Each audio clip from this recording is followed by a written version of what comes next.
দর্শক শ্রোতাদের কাছে একটু অনুরোধ করব, আপনারা দয়া করে একটুখানি সহযোগিতা করুন,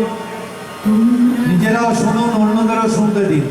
দিবস রজনী ভালোবাসা ভালোবাসা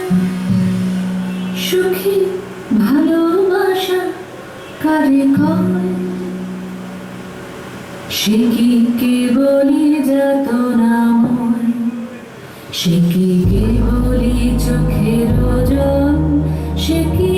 কেবলি দুঃখের শ্বাস লোকে তা